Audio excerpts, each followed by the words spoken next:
Hey, what is up guys? Welcome back to Predatory Exotics. Today we're going to be introducing you to Norris, the Mediterranean spur-thighed tortoise. Let's get right into this.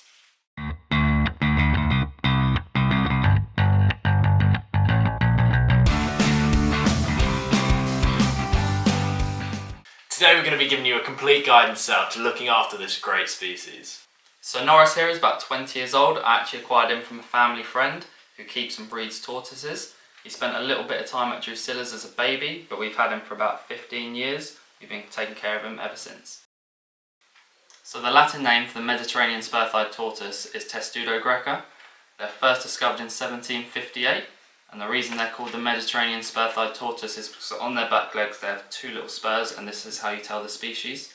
They're very different to the African spur-thighed tortoise or sulcata, which will get a lot larger and will be the third largest species in the world. These guys will only grow to about 8 to 10 inches and they'll live well into their hundreds. So commonly known as the Greek tortoise, this name actually isn't very accurate. Because of their widespread distribution, there are many confirmed and unconfirmed subspecies. Now, the most common one is the golden Greek, which allows a yellow coloration on the back of their shell. Now, we don't actually know what Norris is. Because of his dark nature, we actually aren't sure on what his subspecies is. So as mentioned earlier, the Mediterranean spur-thighed tortoise has a huge geographic distribution. It can be found all throughout southern Europe, from Spain along the Mediterranean coast down to Turkey. It can then be found in places like Iran and on the opposite side of the Mediterranean in northern Africa, from Morocco down to Libya.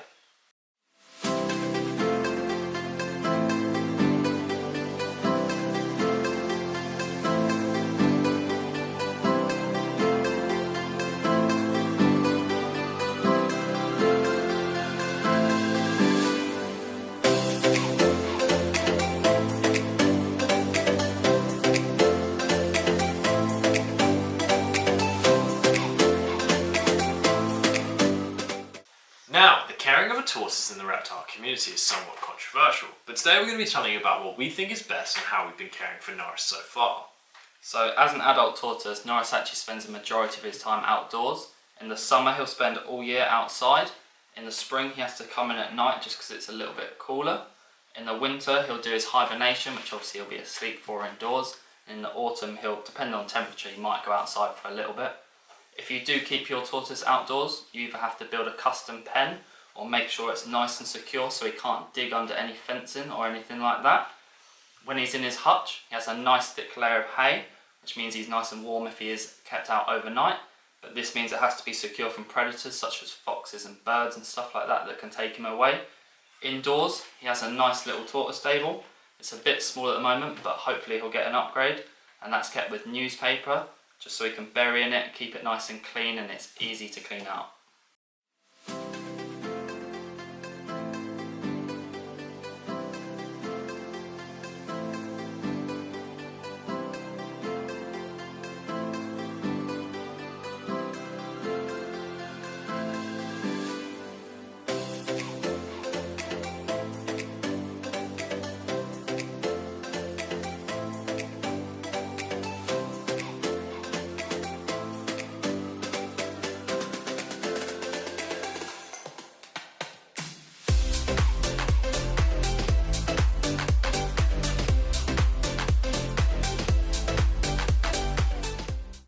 As you can see, he has no specific lighting. This is because he basts outdoors and gets all of his natural UVB from sunlight. Now this is a great way for shell growth, but this is only recommended for adults and not babies.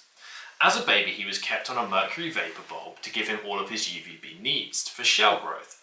Now, he was also kept on peat soil because as a baby you need a high humidity for shell growth as a youth.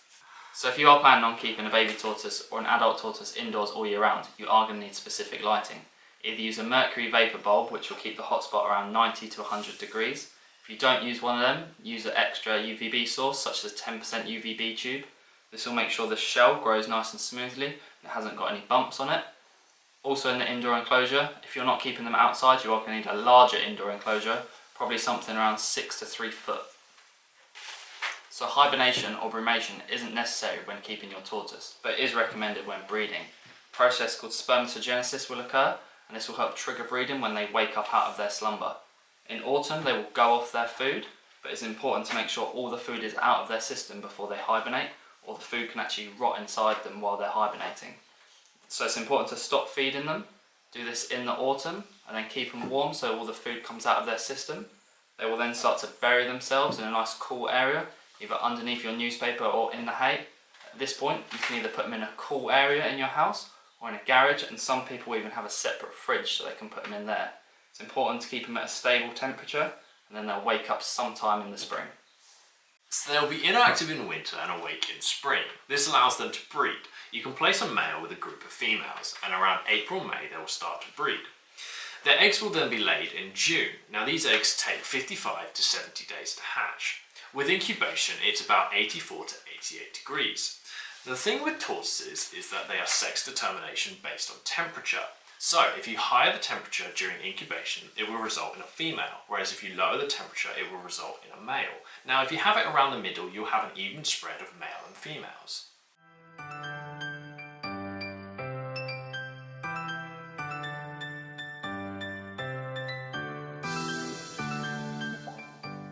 So Mediterranean spur-thighed tortoises will eat a wide variety of greens in captivity.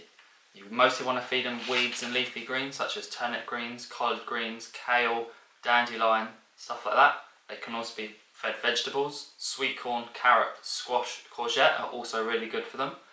You want to feed fruits occasionally as a treat. Something like a blueberry, a strawberry, or even a tomato would be a great treat for them. Commercial tortoise food can also be used, moistened down and given to it as a well-rounded diet. All food should be sprinkled with vitamin and calcium powder for a nice shell growth. A cuttlefish bone can also be placed inside the enclosure for an increased source of calcium. Mediterranean spur-thighed tortoises are very friendly and become very social. They will usually come up to you if you enter the garden, and Norris here will actually run across the garden and greet us at the back door. Males can become more aggressive, especially if not socialised with other tortoises. So they can become quite frustrated, and behaviours such as headbutting objects, including your fur, and occasionally nipping at your toes will occur. They can be handled but prefer not to be held off the ground, so it's better to give them head rubs and love their shell being scratched. So to identify what sex you have of your Mediterranean spur-thighed tortoise, you first have to look at the shell. If it has a concave shell, it's a male. A female will have a much flatter shell. The other way to tell is by the tail. A male will have a longer tail with the vent closer to the tip, where the female will have a much shorter tail with the vent closer to her shell.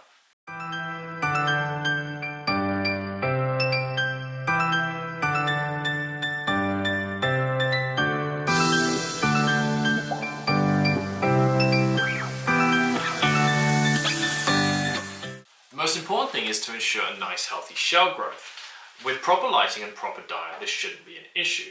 If not, the scutes on the back of the shell can triangulate. This can become deformed and cause problems for the tortoise itself. So the other thing to worry about when having your tortoise is overgrown nails and beak. The best way to keep the beak nice and trimmed is to either feed hard food such as carrot, or feed them on something like a slate plate.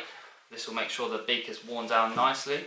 The same goes for the nails. If you keep it outdoors and you've got patio, it will naturally be worn away, but always contact a vet if you do need proper trimming.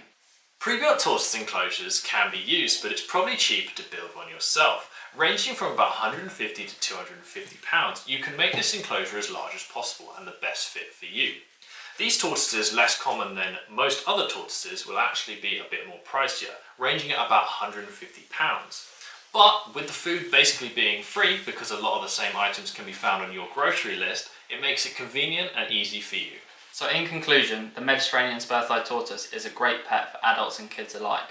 The cost is relatively expensive to start with, but as you get on, it's relatively simple to keep them day to day. The heating and lighting, as long as that's all fine, you have a happy, healthy tortoise, and it will be in your family for generations to come. So, from both of us at Predatory Exotics, we hope you've enjoyed our care guide and setup for the Mediterranean spur-thighed tortoise. So, we'd like to thank you guys, and we'll see you guys in the next one. Tortoise, why'd you just look at me like that? I didn't look at you at all. Close your eyes. Just close your eyes. I didn't look at him at all. No, bud, please just eat the blueberry.